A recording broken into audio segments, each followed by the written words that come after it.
I'm a feminist, an activist, aid worker, author, academic, so many things, but really just a person who believes in building a better world for women. I've done it for decades overseas in 20 different countries. I've done it in academia, and now I'm doing it for myself and for all of us because I want to leave the world better than how I found it.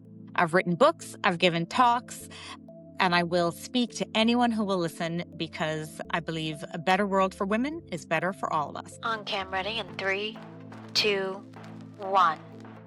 This is Unknown to Known, an on-cam ready presentation. I'm Jamie Maglietta. I've spent over 20 years in television news, and I'm kickstarting 2026 a little differently on this show. In August of 2025, I relaunched my podcast under a new name, Unknown to Known. In the description, I talk about how I dipped to black, and I've been dipping to black. You may have too. I explained that a little bit in this conversation. We went there organically, and I thought it was worth pointing out at the top of this podcast and this YouTube show because it's in the description.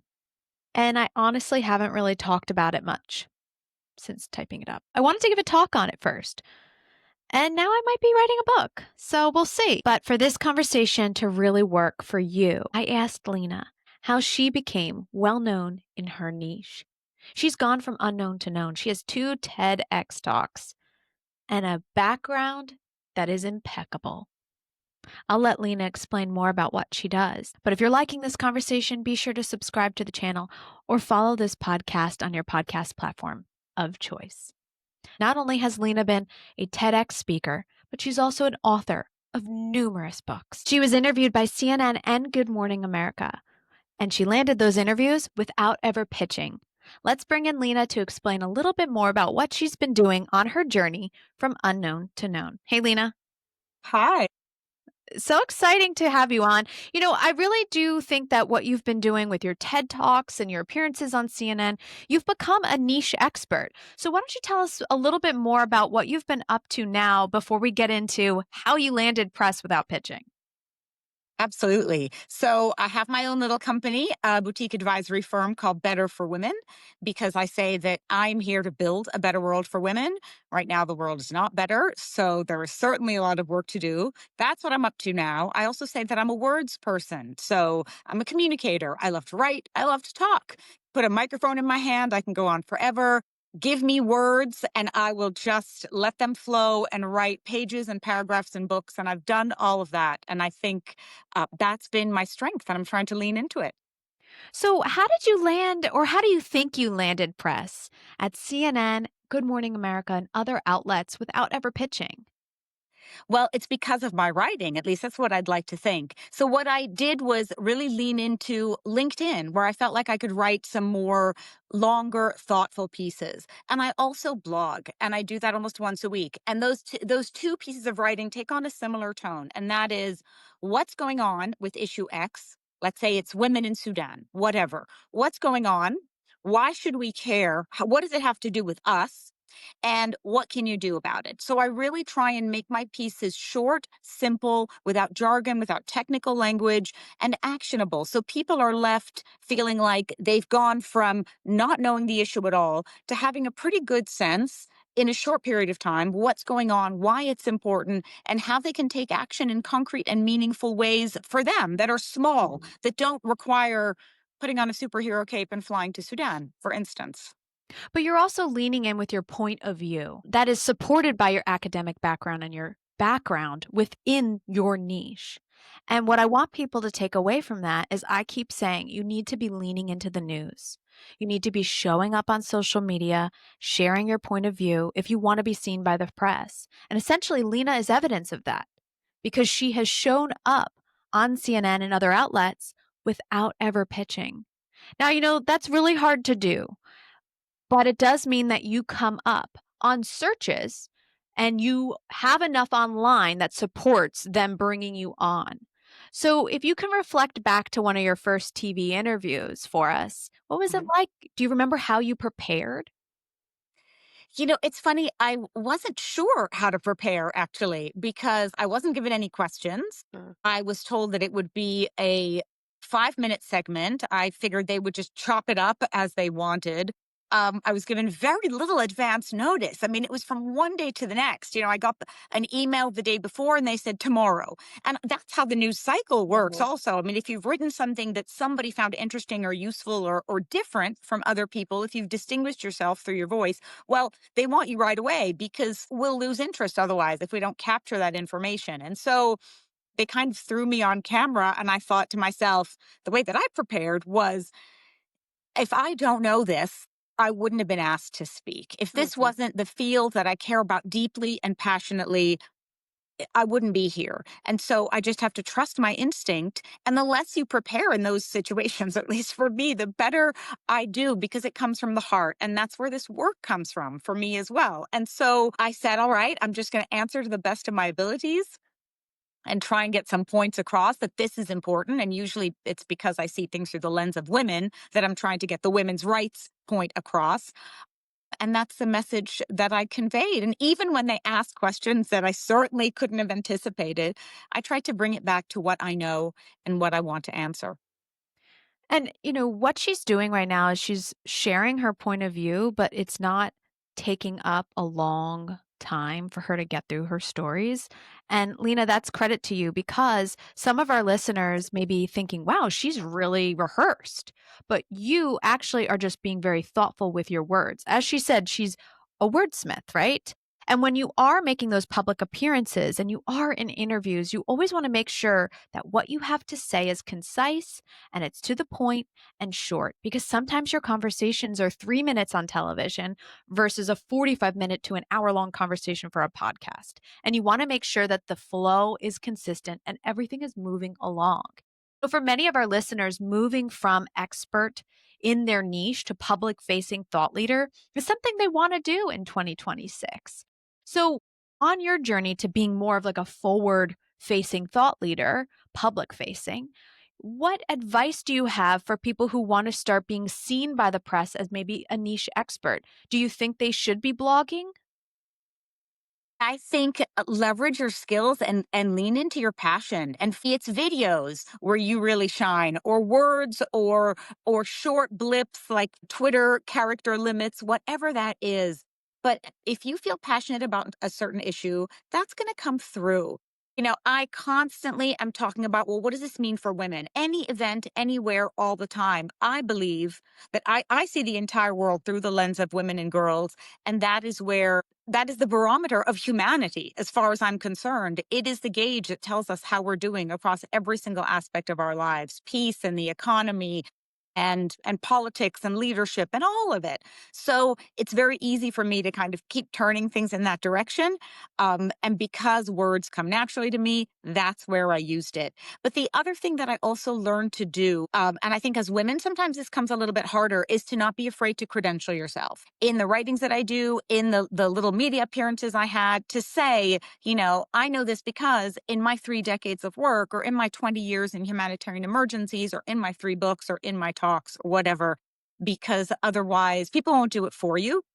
And it's hard to put that out there at times, especially if you're talking about an issue that you want to present as something bigger than you. You're fighting for the cause. You're not trying to fight for yourself.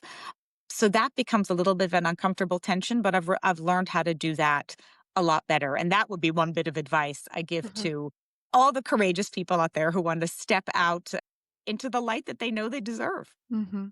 That's a very good point. I don't actually lead my conversation saying, well, credentialing myself. Maybe I will have to record that for this episode. But usually I just say I'm Jamie, and maybe I should start saying I'm a content creator, an award-winning content creator, and television news producer, but I don't. So I need to. So that's a good reminder to everyone listening, guys. You can't hide your credentials. And if you want press, academia actually matters a lot more than you think. Just because you believe you're an expert in something doesn't mean the press will see you as such without the background to back it up. So it's also important to make sure that you voice that. In your travels, are there any stories that you can recall that might be relevant to this conversation, for our female listeners trying to put themselves out there? In the work that I did, working in humanitarian emergencies means working with people who have been stripped of absolutely everything. So when they are able to take steps and show courage and do things that are in their own best interest, those steps might seem microscopic, but they are monumental.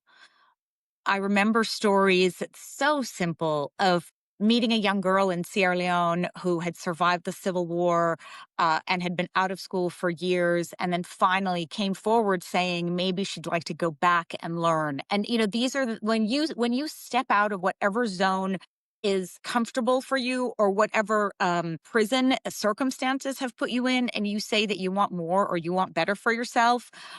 Those are the extraordinary moments. So my work, in a sense, is hard to connect to this because it's really about micro moments. And I think what it reminds me of is the fact that sometimes the small steps are still just as significant. So it's not about raising your voice and getting on CNN, from one day to the next. It's about the tiny things that you're doing every single day to build those little pebbles that are going to form the mountain that then is going to make things move. That's also gonna help you become the expert seen within your industry. And, Absolutely. just to relate on that, I've traveled extensively. I was in Ghana when I was 18, and the village I was in, there was a lot of young girls. There was boys too in the village that went to the school, but a lot of the young girls congregated around me. It was like, wow, another woman in town who has cool boots and jeans, and wow, what is she wearing? And, it was fascinating. But what I got to do, I was there for a few weeks, almost a month.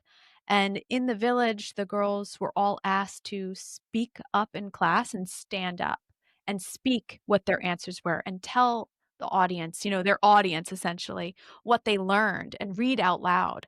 And I don't know how many schools are actually doing that now. And I thought that that was a confidence building moment for these young women. Those are those little pebbles, those moments that really can help people shape who they become.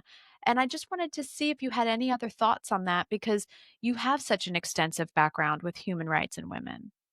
Well, I think people expect, first of all, when you're out in emergencies doing this kind of Mhm. work, that you are prepared to deal with the media and prepared for Yeah. uncomfortable questions and prepared for people who are, in effect, not going to be on your side. Yeah. So the media appearances that I had when I was working overseas, especially in war zones, or natural disasters, places like Haiti, for instance, Central African Uh-huh. Republic, wherever, where people were already kind of hostile to what was Yes. going on and what you were doing.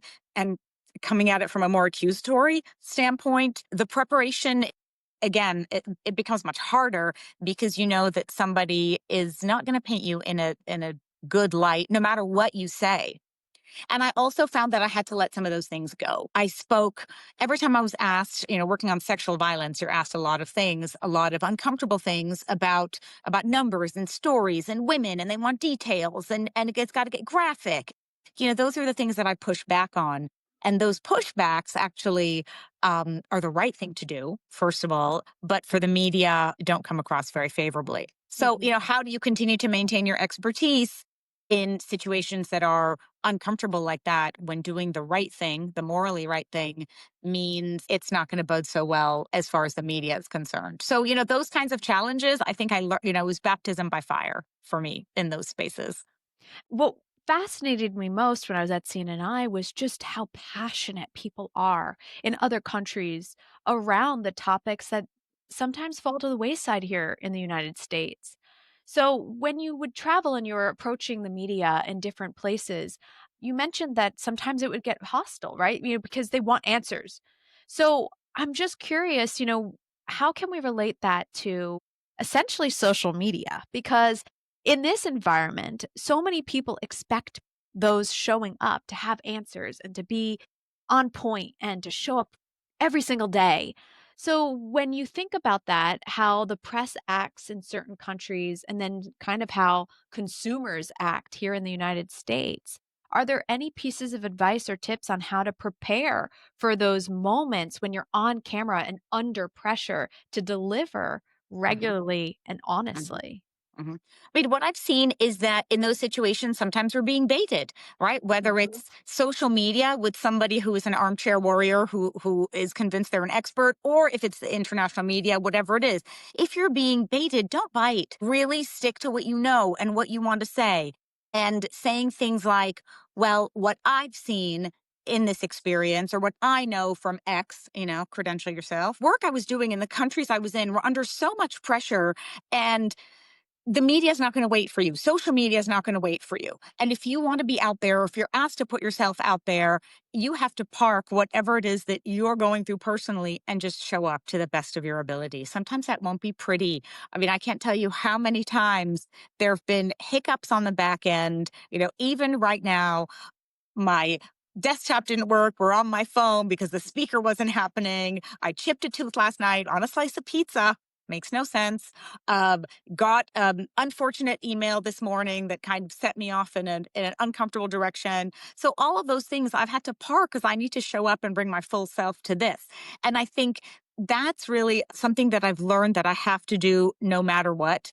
And that's expected of us as well, to show up as professionals, but also to be real and honest and vulnerable about the gritty stuff. And this is hard, and it isn't always fun. And sometimes, yeah, you are going to be put in a situation where you don't know, or you're not ready, or you're asked something, or someone is just out to get you no matter what you say.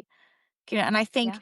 figuring out who the devil's advocates are versus the enemies, that's also been a tough one for me. And when to back off, when to stay silent, when to, as I said, stick to what you know, stay in that lane, and dig deeper if you need to say, here's what I'm seeing. I know this is true. I know this is a fact, and this is how I know it. And if you can add stories or numbers to that, and I know that's not always Stats. easy, but if you can, then do. I'll give you an example if I can. For Mhm. instance, when I was speaking to the international media, working overseas, working on sexual violence, how many women? How many women are being raped? We need to know how many women. Everybody wanted the exact number. And if I didn't have an exact number, which we don't even have anywhere in the world, No. and I would say, here were my talking points. I would say, no matter what numbers we have, they always underestimate the reality. And even in places with fully functioning systems and services, the numbers are not accurate because women don't report. And there are 100 reasons why. And I could go into all of those. And now imagine in an emergency where all the systems and services and support are destroyed. There is no way to collect that information. So even if I had it, it would not be right. And what we do know globally is that 1 in 3 women and girls will experience some form of violence in their lifetime. That is a global statistic that also probably underestimates reality. So I would just stick to the stuff I know and get the point across, no matter how hard they drill down on, if I didn't know the numbers and I wasn't doing my job. So things like that I find have been helpful. Don't be afraid to state what you know and how you know it. There's a video I have under the Think Like a Producer podcast series on YouTube called Talking Points. It's worth checking out, guys, if you're listening to this wondering what is she saying talking points? If you're new to this and you want to know more about talking points, do check that out. I also have another conversation on how to stay calm under pressure. It's just like being in a control room, guys. I would have people calling me and I needed answers. But what's more important is the fact that she's saying in order to legitimize yourself as an expert in your niche, you need to have the stats to back you up. You need to have the evidence that support your point of view, because if you don't, people are going to question it. And you also want to make sure your facts and your sources are accurate. So you want to think like a journalist and make sure you're not spewing dis or misinformation. I feel like there was a lot of detail in there, Lina. Thank you. I want to break away from the conversation to let you know about Riverside FM. Riverside FM is my content creation platform of choice. I have a link in the description so you can check out Riverside. There are AI features in Riverside to help you edit, select your social media clips based on virality, and it also has transcription and thumbnail maker. There's a lot going on with Riverside. If you're looking for a content creation studio, I highly recommend Riverside. Use my discount code OCR15. Now back to the show. Get to the fact that, you're a TEDx speaker. Like, what the heck, girl? That's awesome. Thank you. So Twice. tell us all about that. How did you come up with your big idea? Well, I mean, it's a great story because my first TEDx was in 2015. And when I was invited, I mean, it was like the world stopped moving. And I was like, oh my God, this is my big moment. This is my big break. And I think that's a funny thing that we do. Like when we get these invitations, we think like there's going to be a before this period and then everything after is going to be radically different. It's going to transform my whole life. So I had wanted to take time off and write the greatest talk of my life. I wanted to like marinate in that and come up with this big idea. And I was sure that it was going to be the greatest thing that anyone had ever heard. Well, 2 days after that, the earthquake in Nepal happened, and I was deployed to Nepal. So I was like, well, there you go. There goes my prep month because now I'm on the front lines of another emergency. And I used to be part of a rapid response team that would deploy within 72 hours. So, the earthquake happened. I certainly didn't plan for it. I'm sure the Nepalese didn't either. And off I had to go. So that was the end of my prep because I was working 17-hour days, 7 days a week. And you can imagine how those things go. And I'm writing a book about that. So I can tell people exactly how those things go. So in the end, I left Nepal to fly to London where I was giving the TEDx talk, and I wrote the talk on the plane. And it just so happened. I mean, it's funny how these moments happen. And I would say, the more we pay attention to these weird serendipitous things, the better. And sometimes the talk writes itself. Because 2 days before I flew, I was walking in Kathmandu going to the office, and it was 5 o'clock in the morning because that's what time we were working. And I saw a piece of freshly painted street art that said, "Start where you stand." Ooh. And it gives me chills to even say it still because I thought that's exactly what I want to tell people. Like, you don't have to go far to do good. You don't have to go big to do good. You don't have to jump on a plane to Nepal the minute the earthquake hits. No, you can start where you stand. And so so I wrote the entire talk that 2 days later on the plane with "Start where you stand" as the big idea. So it That's found very me. cool. See, I'm going to get transparent here. This is January of 2026. So as we're recording this, it's November, guys, 2025. And this week I was rejected, second round TEDx. And I was so upset. And I'm like, why? Why? It was such a good idea. My whole thing was about dipping to black. And so in television news, we have this moment where we dip to black. It happens, all of a sudden you're watching TV and the screen goes black. Well, sometimes that happens. And it's called dipping to black. And when that happens, everyone is calling and you're freaking out and you're trying to figure out, where do we go next? What are we doing? You also dip to black when there's breaking news and you have nowhere to go and you're in the commercial break and you don't know what to do next. So you're like, put another commercial in, put another commercial in. And there's that delay of it hitting and air goes black. And so when we dip to black on television, we all are in panic mode. But that's very similar to how we are in life. When we dip to black and we have that moment of uncertainty, job loss, pivoting, death, chaos in Uh-huh. our own lives, Yeah. we dip to black. We literally don't know what we're doing and we don't know where to go. And if we are to handle the mess, we need to reframe it. We need to engage with it and we need to align ourselves with it. And then once we decide where we're going, we need to just go live with it and go, because that's what you do in TV. When we dip to black, whatever's on the other side, hey, we're there. We made it.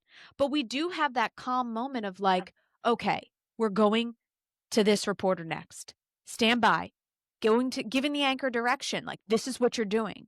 And you're going to ask them this. And you make that clear, defining point of where you're going.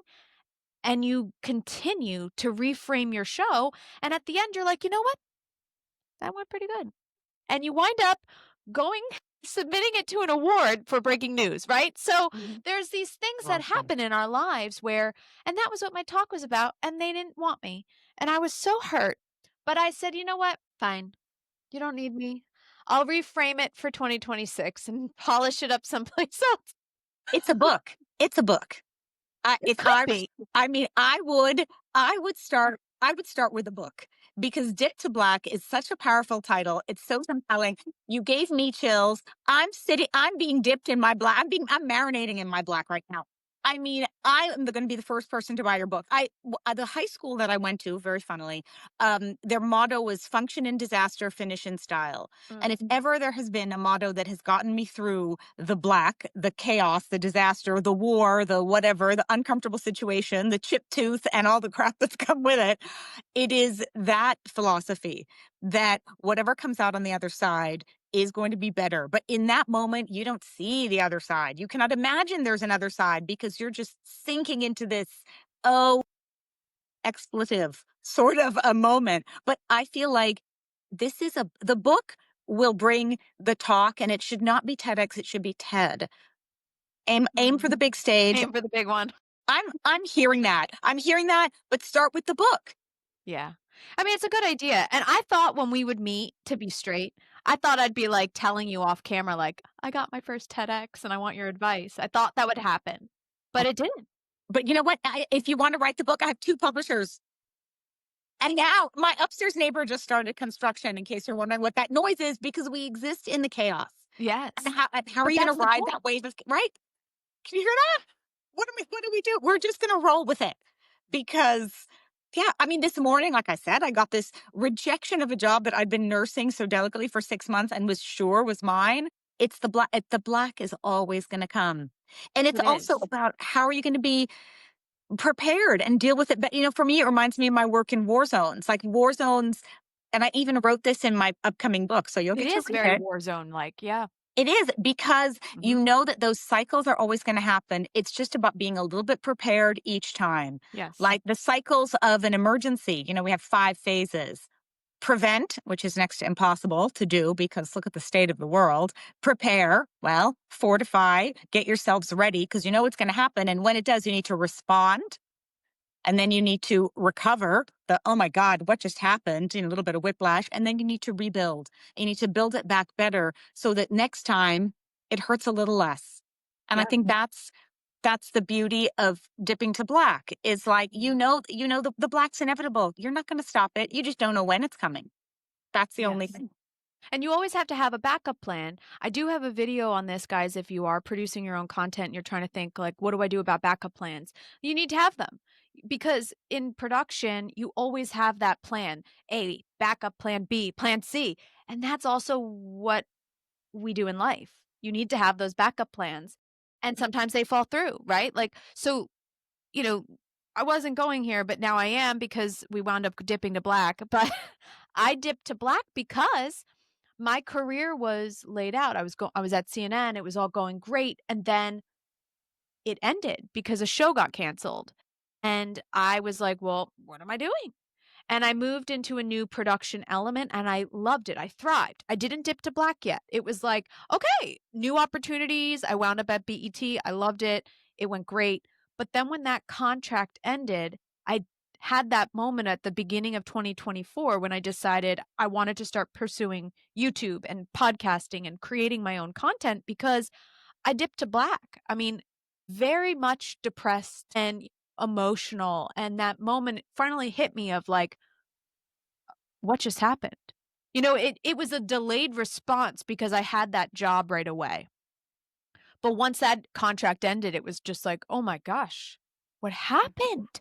Mhm. And, I had 2 spine surgeries following, and it was just like this crash, crash, crash, hitting rock bottom, and then it's like, "Wait, nope, I didn't hit it yet, still hitting." So it was a year, it's almost now like I'm coming out of the 2 years of, "Okay, what am I doing?" And it was that decision that made me realize I'm basically living my control room experience. So, we all have that dip to black moment, and I'm glad I could share that with you. Didn't anticipate to, but you kind of led me there with the moment of reminding me of CNNI. Honestly, like, we covered so much war, so much horror, and those people are essentially dipping to black. And when you're the media face to put yourself out there, there's also moments when I'm sure you had this moment of like, "I don't know what I'm doing." You're dipping to black and trying to reframe, refocus, get yourself together to make sure you sell your points. Mhm. And TEDx is a big stage, and you need to have big ideas for TEDx. So when you crafted your idea and you delivered it on stage, did your outcome, the anticipated outcome, happen following the talk? Or was it also that moment of like, and what? Like, so many people want the TED talk or the TEDx talk to lead to Yeah. more, but Yeah. sometimes it doesn't. So I'm curious, did you feel like it did? Did it elevate you as a leader? You know, it's hard to say. It wasn't the dramatic moment that I expected. I mean, delivering the talk was for me very monumental and really meaningful, and I put my heart into it even if I had next to no time to prepare because I just stepped out of an earthquake.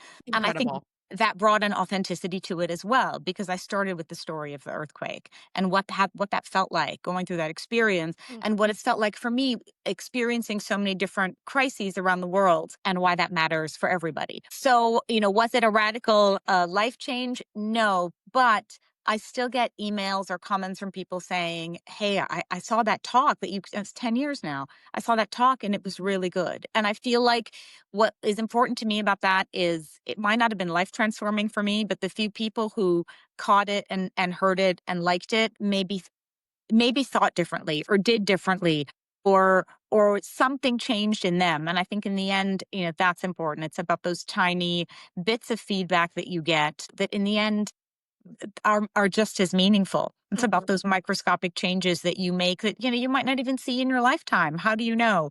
But what's also good for me is to know that even if I hear the talk, and I don't like to hear myself talk, like I don't go back and look at my videos and thing, never.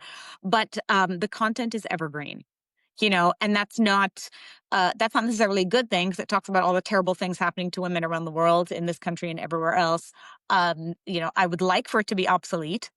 I'd like for it to be an outdated piece of an ugly history that we now no longer live in, but it's not at all. In fact, it's more relevant now than ever.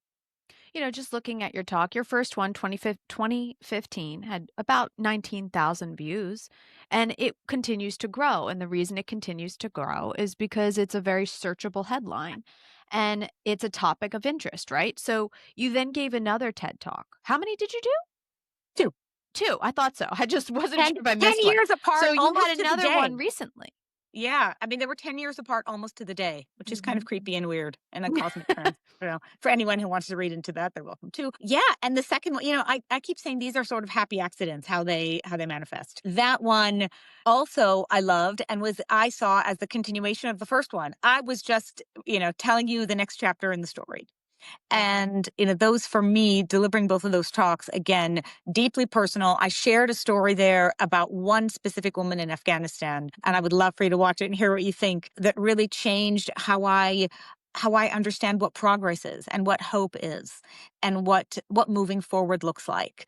And I remind myself of that moment all the time, because sometimes we're dipped in black, we're stuck in black, right? I'm going to play with this metaphor forever.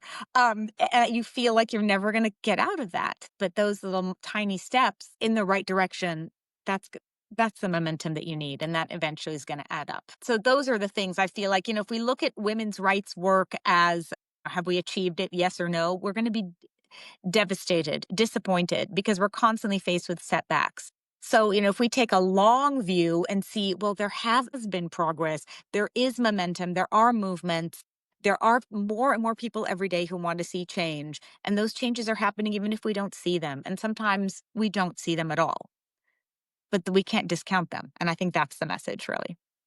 That's great. It's all about how you tell your story too and connect with the audience.